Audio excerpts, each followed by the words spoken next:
الله أكبر الله أكبر.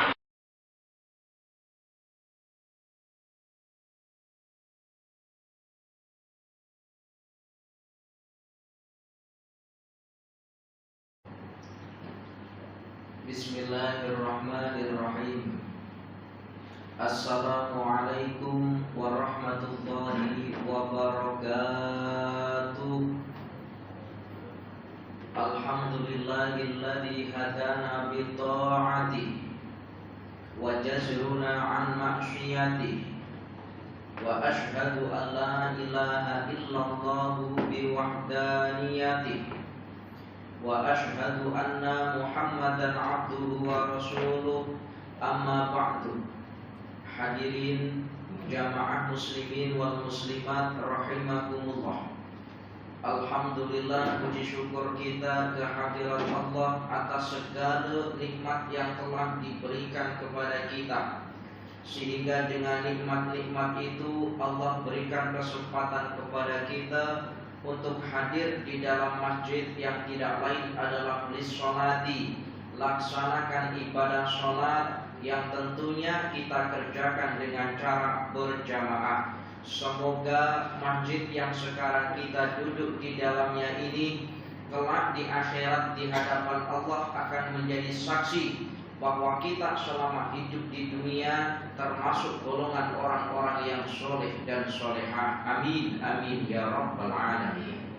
Para jamaah yang dirahmati oleh Allah, pada pertemuan pada malam hari ini kita akan sedikit membahas perihal tentang berkenaan dengan adab-adab Al-Quran, adab-adab pada Al-Quran.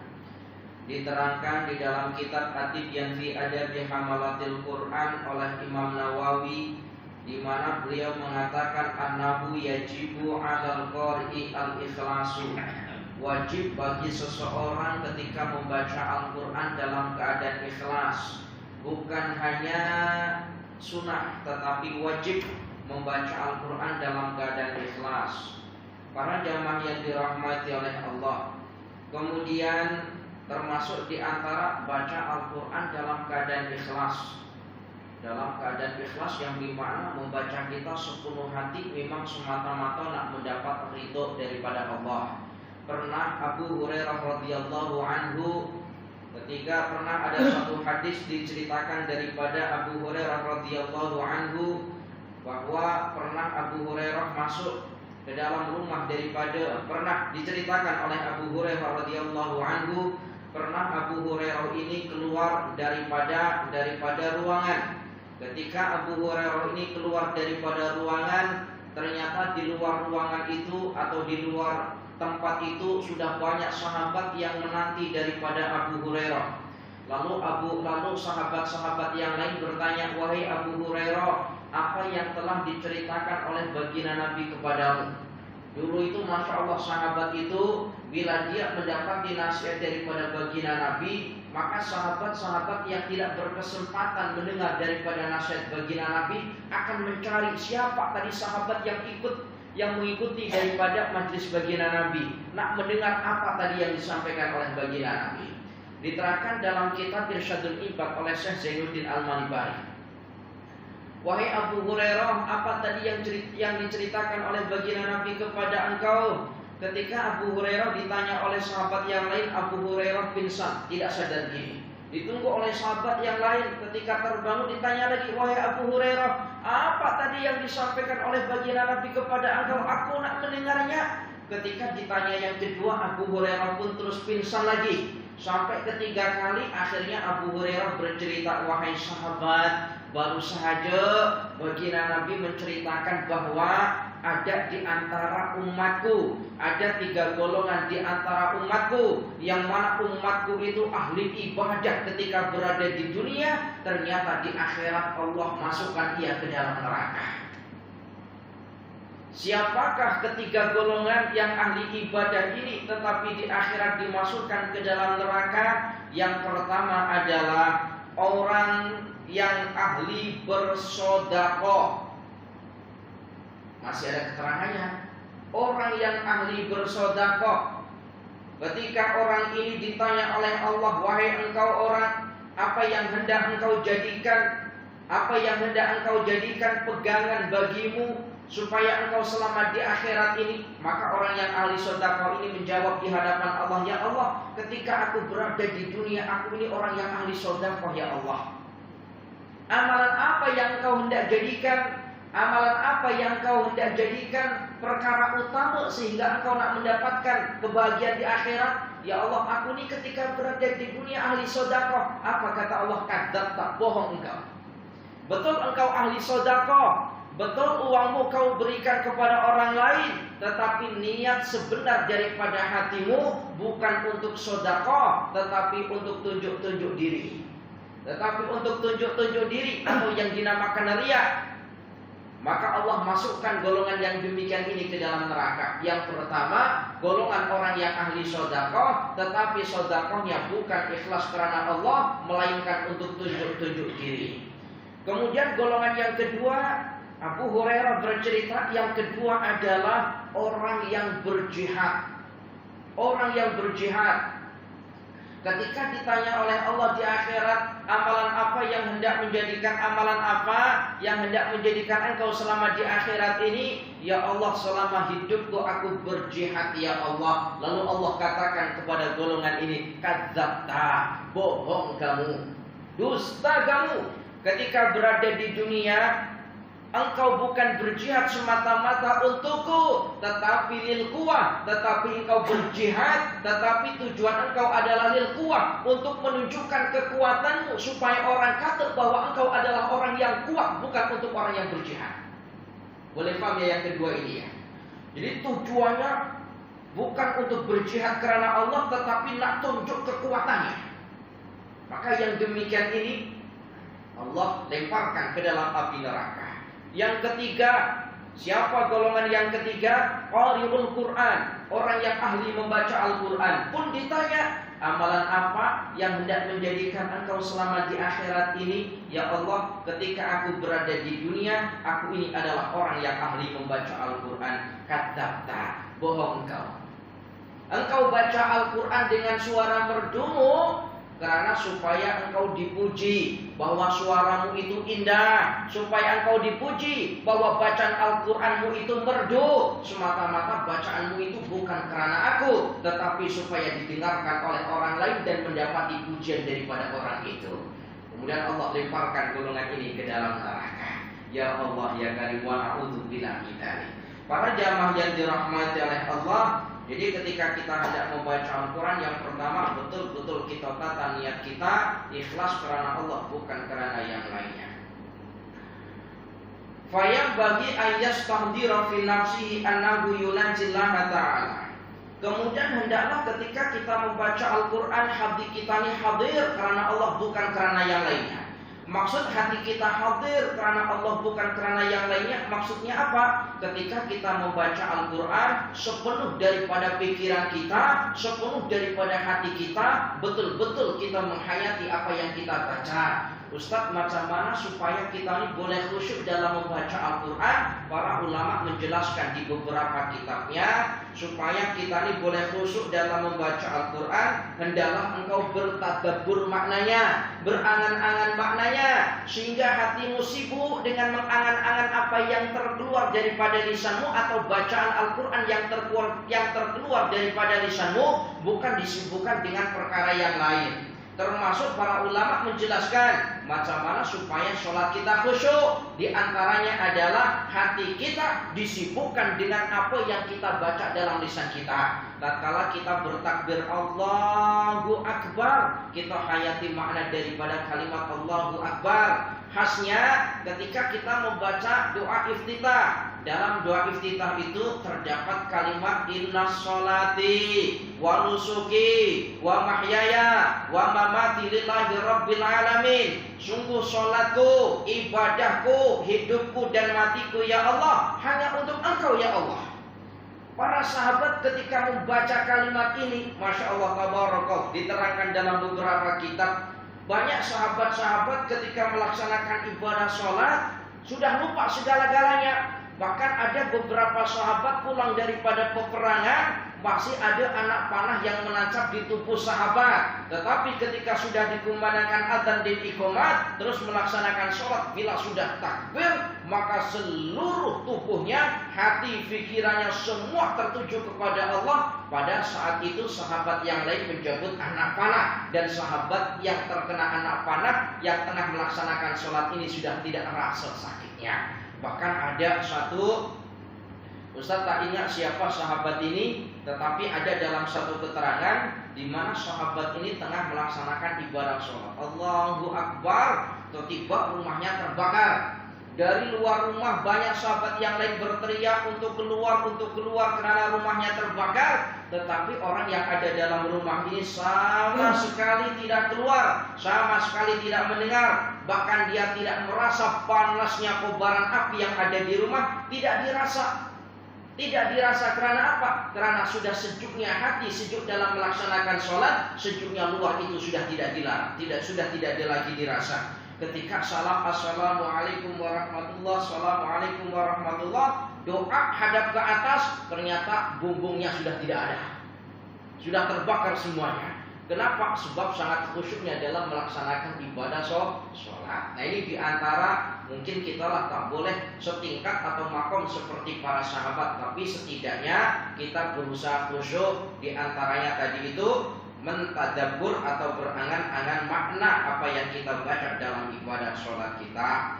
Kemudian wa yaqra'a ala haliman yarallaha ta'ala fa innahu illam yakun yarahu fa innallaha ta'ala yarahu. Tatkala kita membaca Al-Quran, maka yakinlah ketika kita membaca Al-Quran, maka seolah-olah kita ini melihat Allah. Maksud melihat Allah di sini macam mana Ustaz? Melihat akan keagungan Allah. Jadi ketika kita membaca Al-Quran, seolah-olah kita melihat Allah. Makna melihat Allah ini melihat keagungan Allah atau menghayati daripada keagungan Allah. Apabila kita tidak menghayati atau tidak boleh melihat daripada keagungan Allah, maka kata Imam An-Nawawi, fa innahu illam yakun yarahu fa innallaha ta'ala yarahu. Maka yakinlah bahwa Allah melihatmu ketika engkau membaca Al-Quran, sehingga kita boleh khusyuk dalam membacanya. Para jamaah yang dirahmati oleh Allah, kita ini mungkin punya anak kita baca Al-Quran bersendirian, itu tetap berbeda ketika membaca Al-Quran di hadapan orang tuanya. Kalau anak kita membaca di hadapan kita, semisal kita dengar, mungkin anak kita boleh khusyuk, boleh perbaiki bacaannya. Tapi bila baca sendirian, mungkin tidaklah semoleh daripada ketika berhadapan dengan orang tuanya. Sama halnya dengan kita, apabila kita seolah-olah di hadapan kita ada Allah, kita membayangkan akan keagungan Allah, tentu kita akan tambah khusyuk dalam membaca Al-Qurannya. Para jamaah yang dirahmati oleh Allah, kemudian selain daripada itu, Imam An-Nawawi di dalam kitabnya beliau mengatakan fistiba bisiwaki liqiraatil Qur'ani. Sebelum membaca Al-Quran itu disunahkan untuk bersiwak. Bersiwak, para ulama menjelaskan salah satu ibadah sunnah yang nanti akan banyak dilupakan oleh umat itu adalah bersiwak.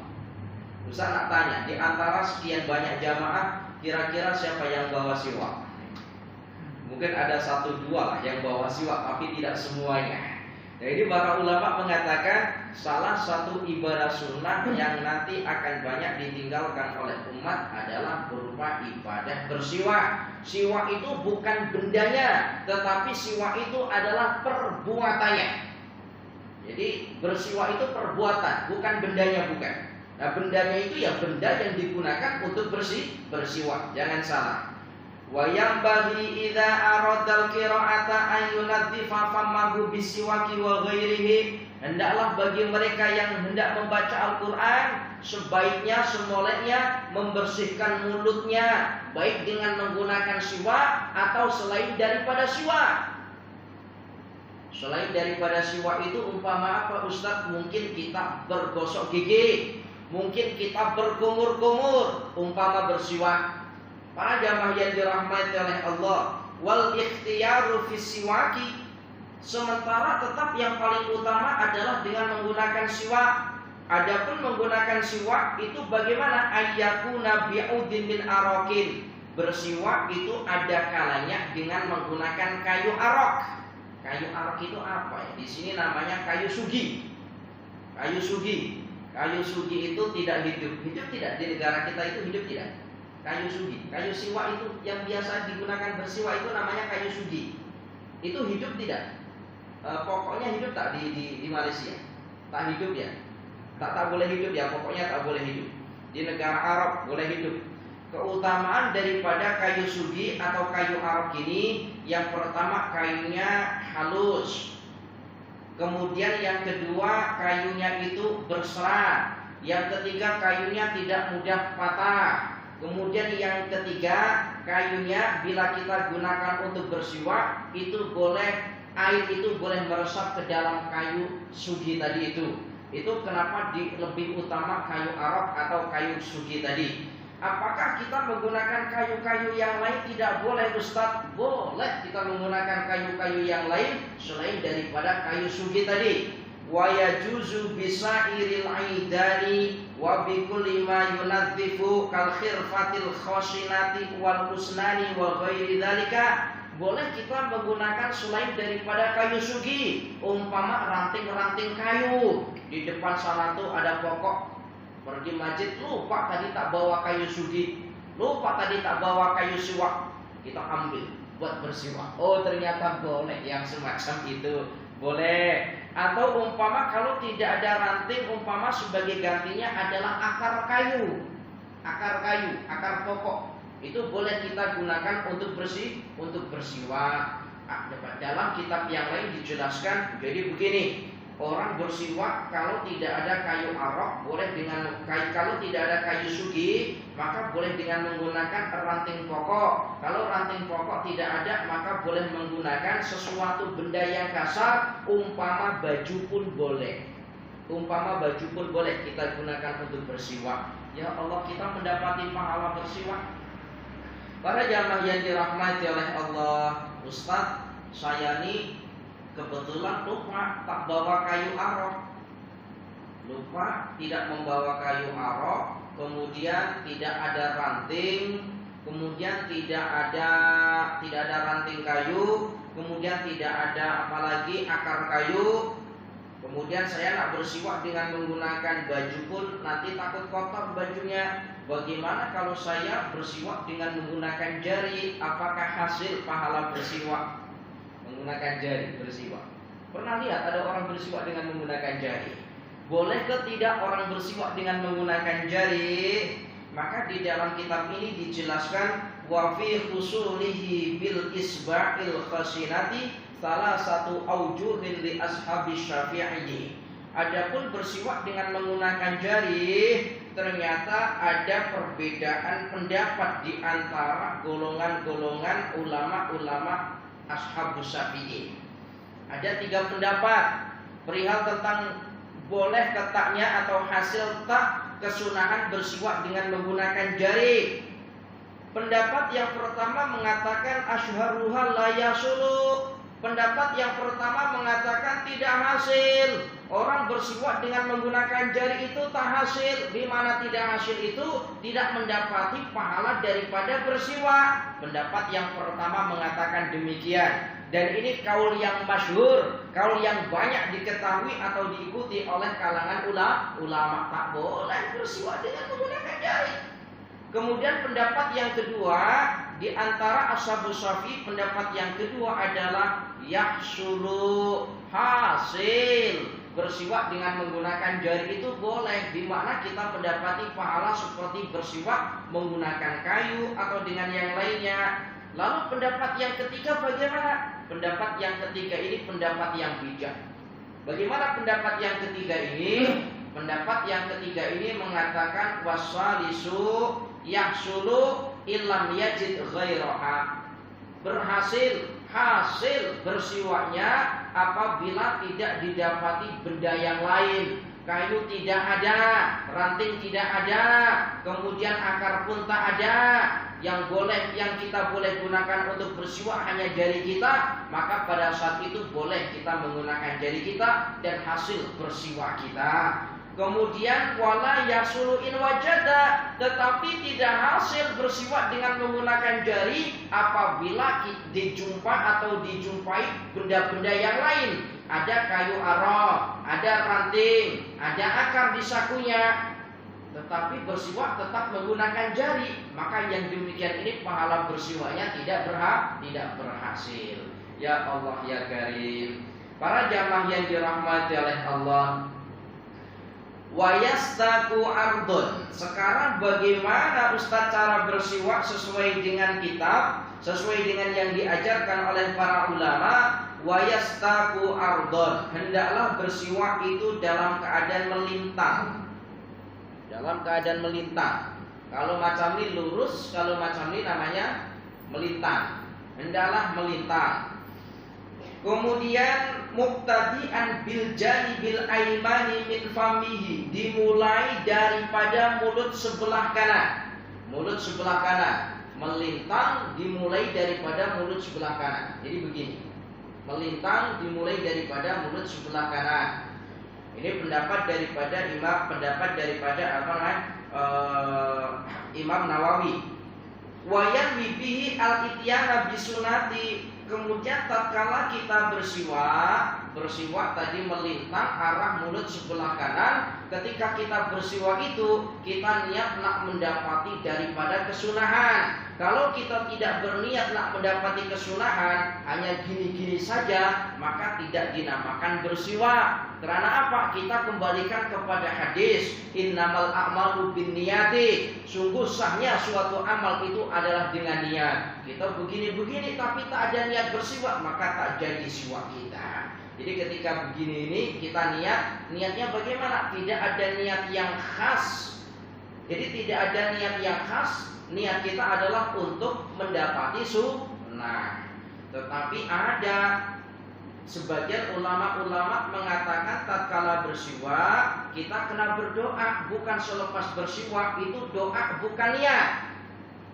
Jadi kalau niat itu tidak ada niat yang khas ketika bersiwak. Tetapi kalau doa itu ada sebagian para ulama menjelaskan qala ba'dul ulama'i yaqulu 'inda siwaki Allahumma barik li fihi ya arhamar rahimin. Tatkala kita bersiwak, kita tadi niat apa?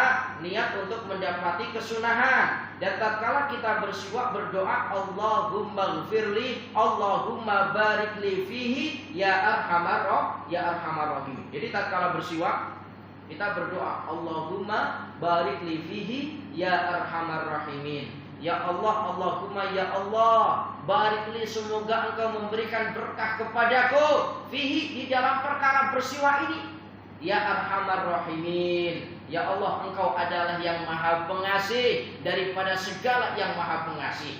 Jadi ketika kita bersiwak, kita berdoa Allahumma barik li fihi ya arhamar rahimin. Bukan selepas bersiwak, tapi tatkala bersiwak. Selepas niat tadi, jadi niat kita di dalam hati. Bersiwak ini tujuannya adalah untuk mendapati kesunahan. Kemudian ketika kita bersiwak dengan mengucapkan doa Allahumma barik li fihi ya arhamar rahimin. Boleh ingat ya doa ini ya.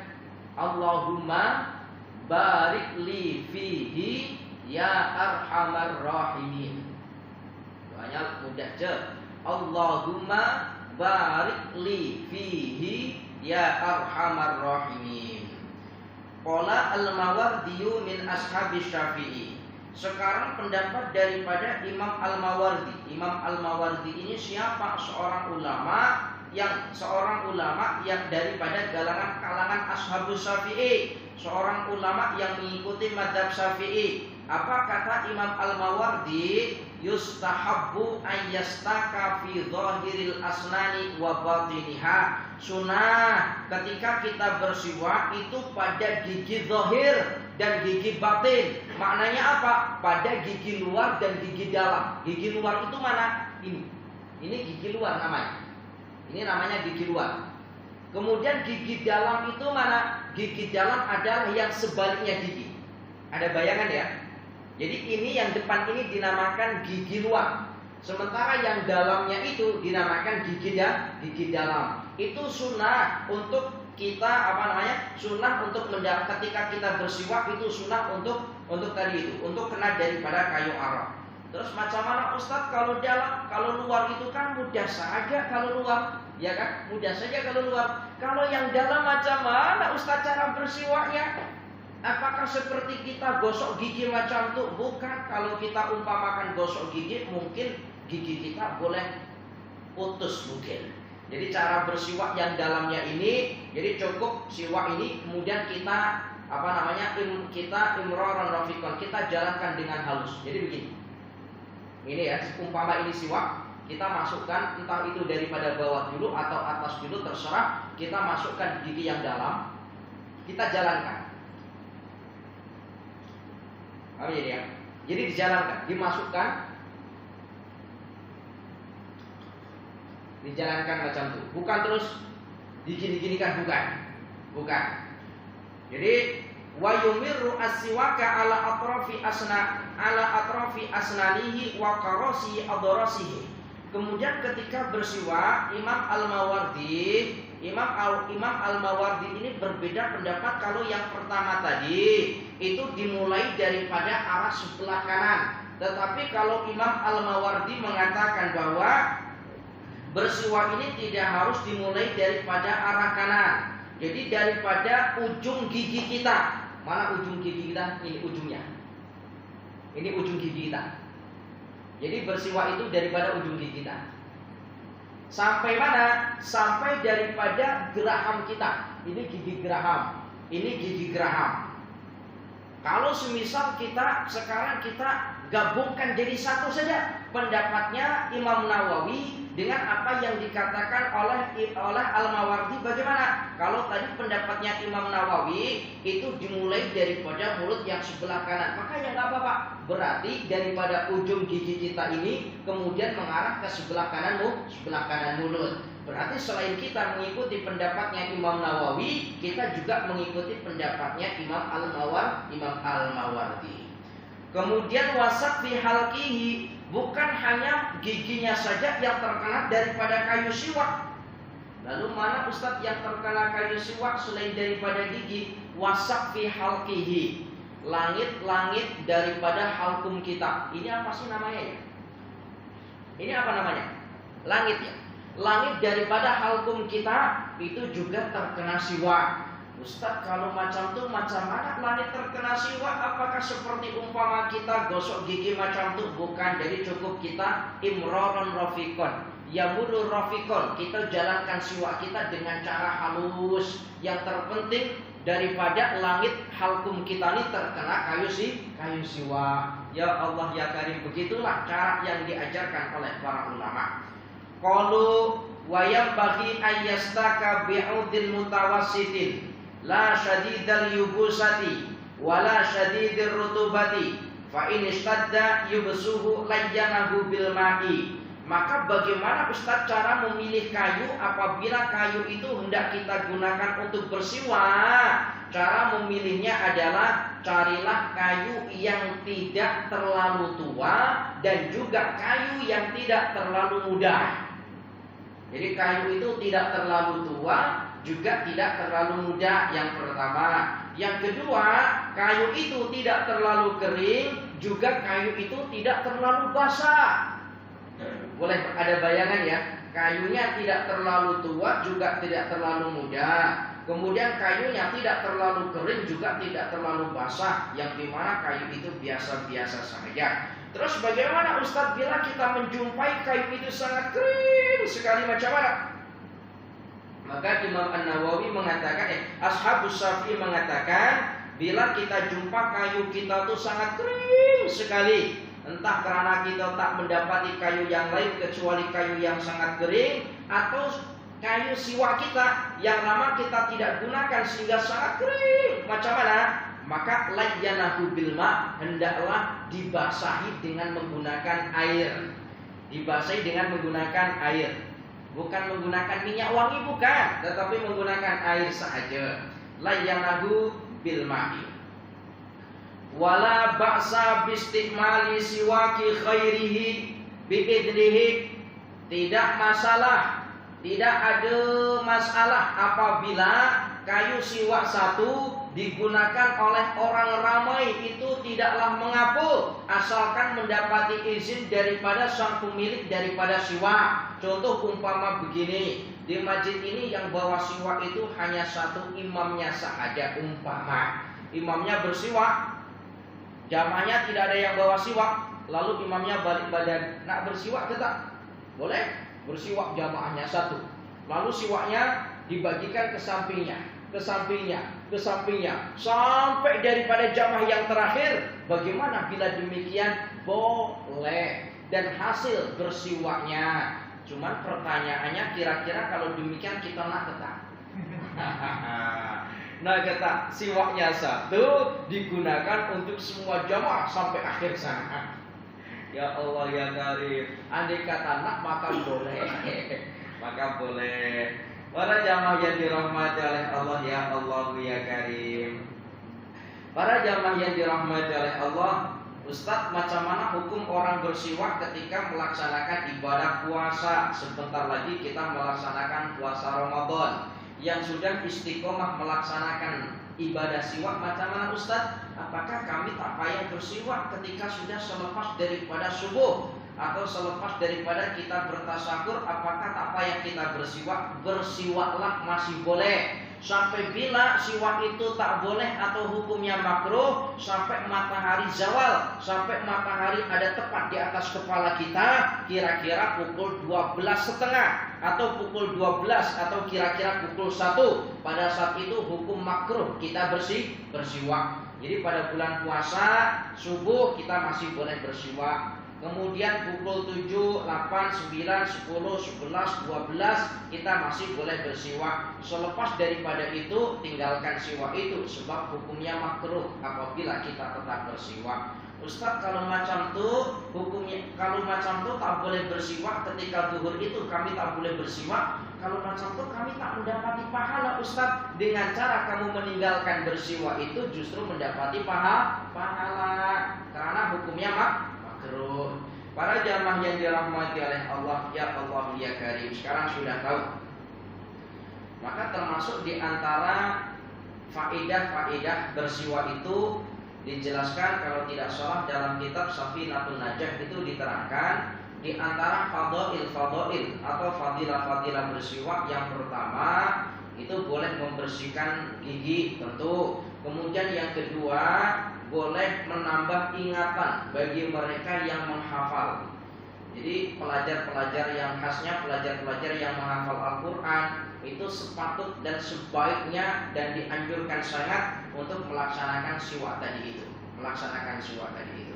karena boleh menambah ingatan. Wa amma idza kana famuhu najisan bidamin aw ghairihi. Ustaz, sekarang ini saya nak baca Al-Quran, tetapi masalahnya gigi saya ini ada darahnya, gigi saya ini ada najisnya, umpama nanah semisal. Macam mana Ustaz, apakah saya diperbolehkan untuk membaca Al-Quran? Kita sakit gigi, semisal gigi kita ada darahnya, kita nak baca Al-Quran macam mana?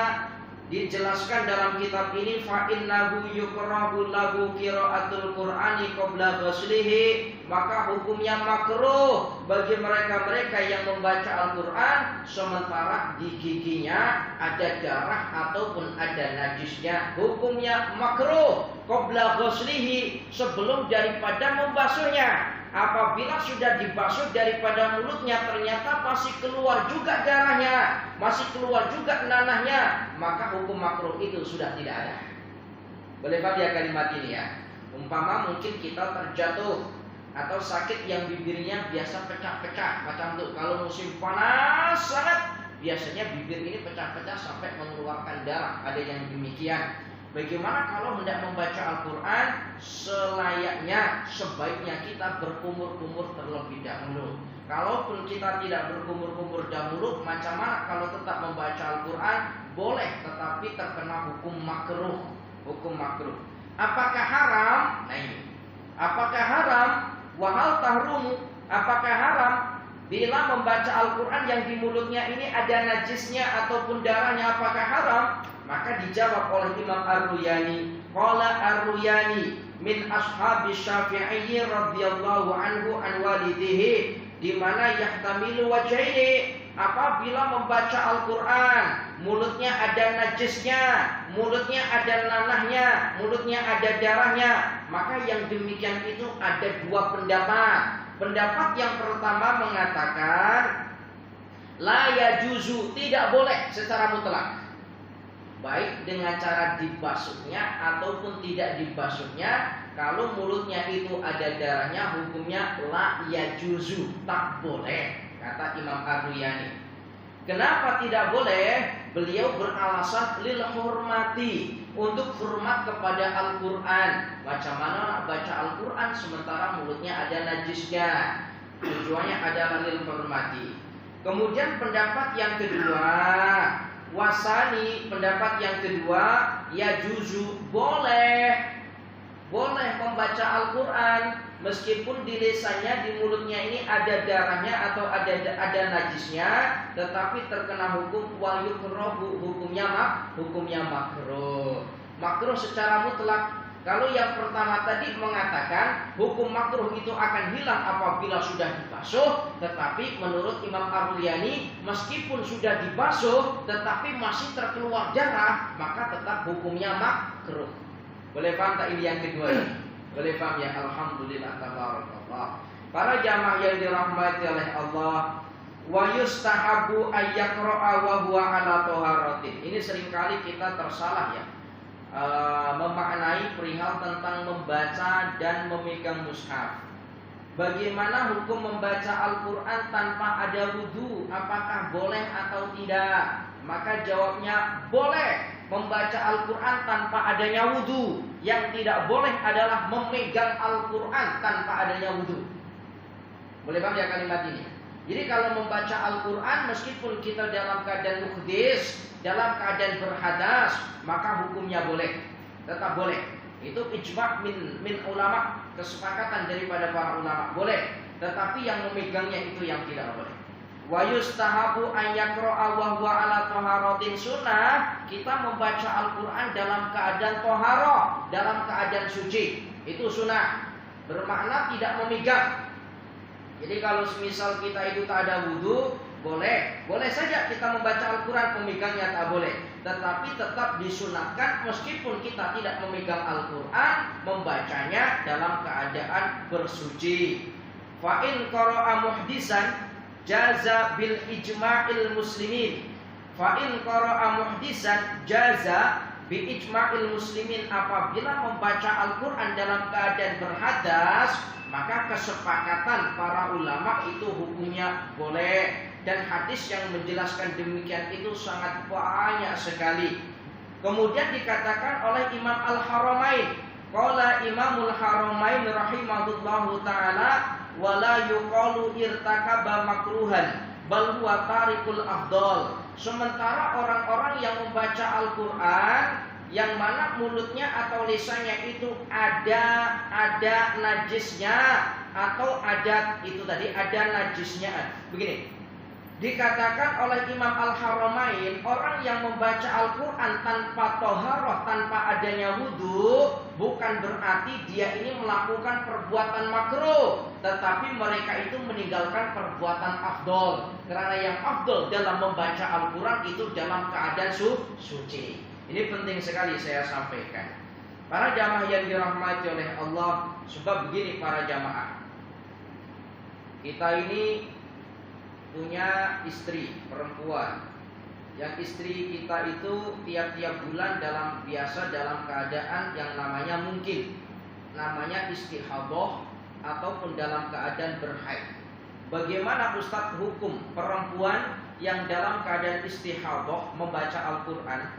Ini membaca bukan memegang. Kalau memegang mutlak hukumnya haram. Ini membaca tanpa memegang. Itu bagaimana hukumnya bagi perempuan yang dalam keadaan istihadah, itu bagaimana? Lalu bagaimana hukum membaca Al-Quran bagi perempuan yang tengah dalam keadaan haid, itu bagaimana?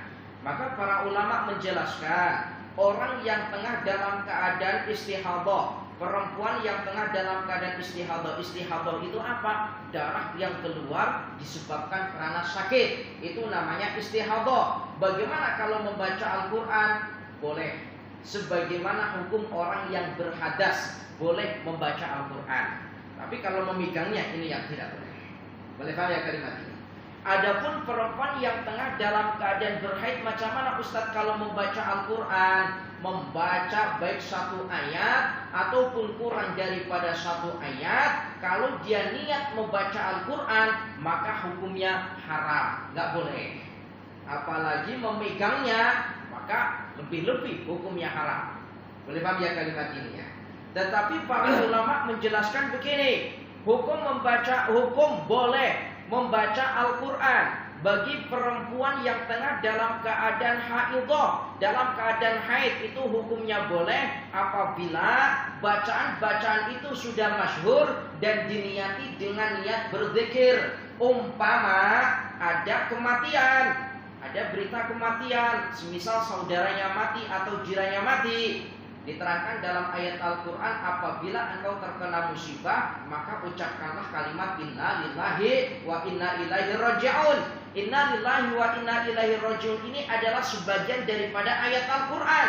Mendengar ada berita kematian, lalu perempuan yang tengah dalam keadaan haidah, dalam keadaan haid ini mengucapkan kalimat inna lillahi wa inna ilaihi raji'un. Boleh tetap? Boleh, asalkan diniati zikir, atau bersolawat, atau membaca tasbih, atau membaca tahlil, yang mana pada saat itu ia niat berzikir, maka hukumnya boleh. Tapi haram apabila diniati membaca Al-Quran. Lalu bagaimana Ustadz kalau perempuan yang haid itu tetap membaca Al-Quran? Maka para ulama mengatakan boleh, tetapi membacanya di dalam hati, tidak boleh bitalafut, tidak boleh dilafalkan dengan lisannya. Kalau di dalam hatinya boleh. Di dinding ada surat Yasin, ada ayat kursi, dibacanya di dalam hati boleh, meskipun dalam keadaan berhaid. Masya Allah, tabarakallah. Cukup, insya Allah kita lanjutkan pada pertemuan yang akan datang. Masih, ini panjang keterangannya perihal tentang boleh tetap bagi perempuan yang tengah dalam keadaan nifas, dalam keadaan berhaid membaca Al-Quran, boleh tetap. Insya Allah kita lanjutkan pada pertemuan yang akan datang, insya Allah. Alhamdulillah, mohon maaf apabila ada kesalahan, dan mohon maaf pada minggu-minggu lepas Ustaz tak boleh hadir, dan alhamdulillah pada minggu ini Ustaz boleh hadir di hadapan para jamaah. Assalamualaikum ihdinas shiratal mustaqim. Mohon maaf apabila ada kesalahan. Assalamualaikum warahmatullahi wabarakatuh.